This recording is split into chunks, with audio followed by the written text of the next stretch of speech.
Welcome back to A1 Storyteller, where we bring you the most gripping and thought-provoking stories you won't believe until you hear them.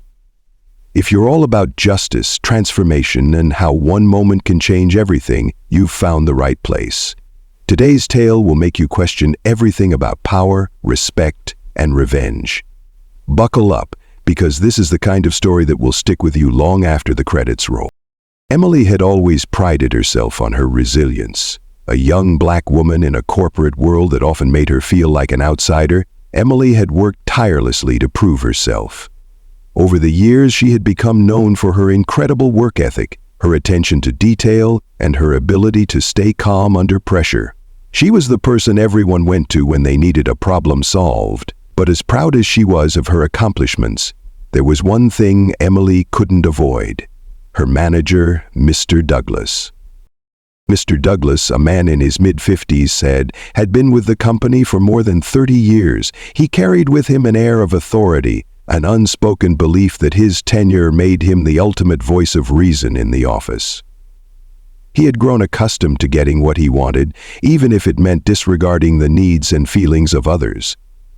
His bias against Emily, though subtle at first, grew more evident with time. His subtle microaggressions, like dismissing her ideas in meetings, undermining her contributions in front of her colleagues, and offering praise to others while overlooking her, had never gone unnoticed. At first, Emily tried to let it slide. She was used to the occasional sideways glance or the dismissive tone from certain people. She had learned early on in her career that being a black woman in a predominantly white workplace meant having to work twice as hard for half the recognition. Still, she stayed focused, determined to keep proving her worth. It wasn't easy, but Emily knew her time would come. That Monday, though, everything changed. Emily had just wrapped up an important meeting with one of the company's top clients. She had gone above and beyond, delivering an impressive presentation that had impressed the client enough to secure a major deal.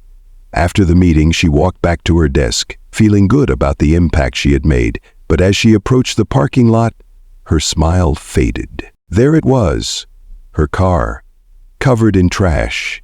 Not just a little mess, but an intentional, calculated pile of waste that was clearly meant to send a message. Fast food wrappers, coffee cups, crumpled napkins, and what appeared to be a half-eaten sandwich.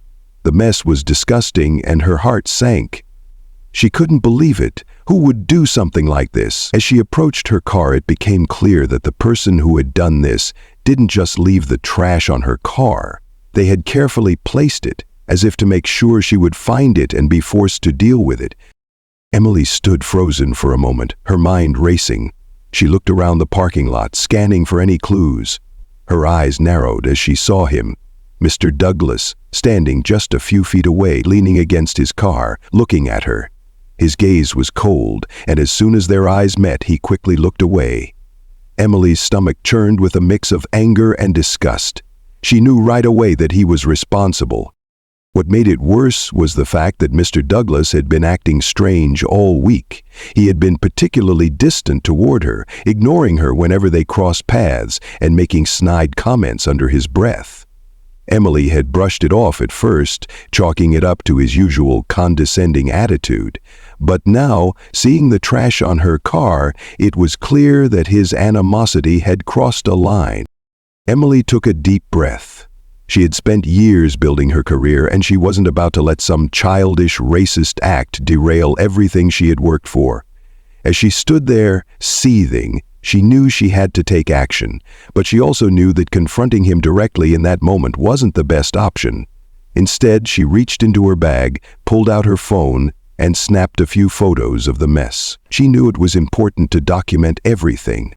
She then made her way to the HR department, her heart pounding in her chest. As she walked, the weight of what had happened sank in even further. This wasn't just about the trash. It was about something deeper. It was about the casual, systemic racism that Emily had dealt with in silence for so long. She had been subjected to microaggressions and disrespect for years, but this was something different. This wasn't a subtle slight, it was an overt act of hostility. When she arrived at HR, she was greeted by Ms. Rodriguez, the HR manager. Ms. Rodriguez was known for her professionalism and fair approach to handling workplace issues.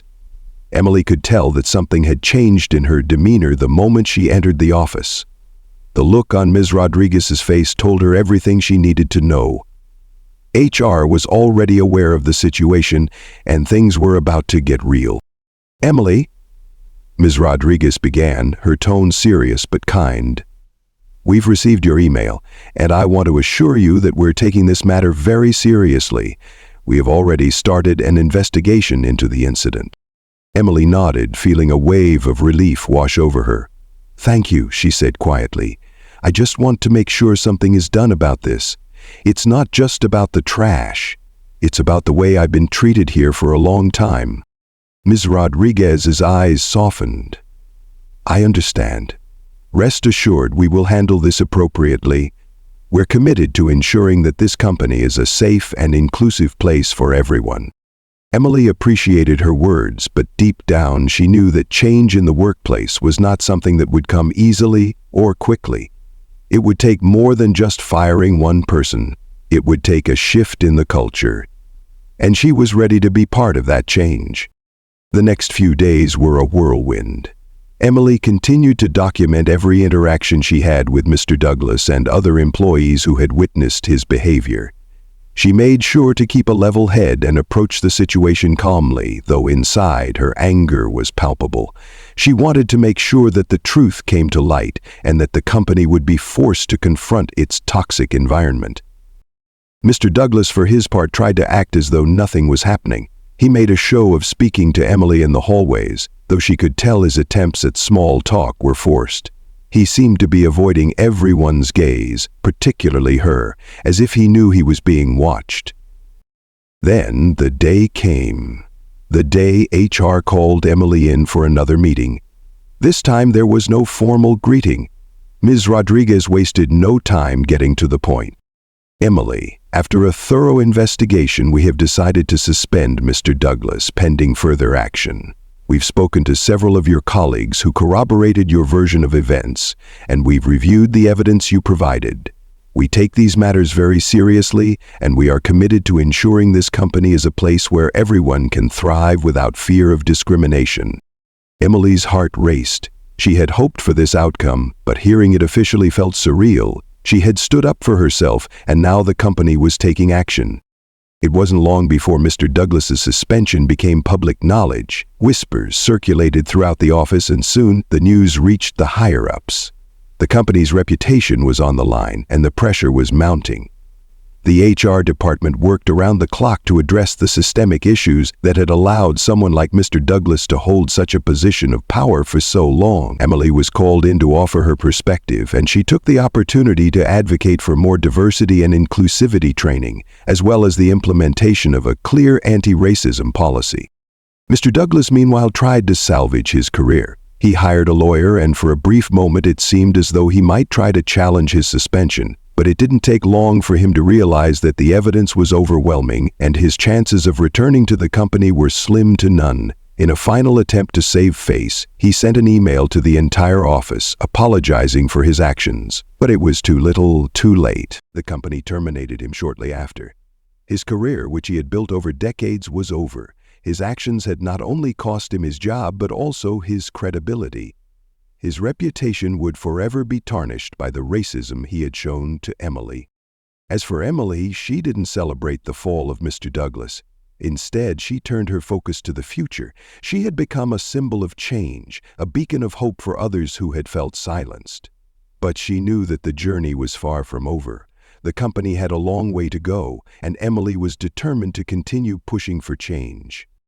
And that's how one woman's quiet strength and determination turned the tables on a man who thought he could get away with racism. Emily's courage to stand up for herself didn't just change her life, it forced an entire company to confront its flaws. So, if you're inspired by this story and the power of standing up for what's right, make sure to like and share this video. Don't forget to subscribe to A1 Storyteller for more stories like this, where justice always finds a way. Until next time, stay strong, stay kind, and never let anyone silence you.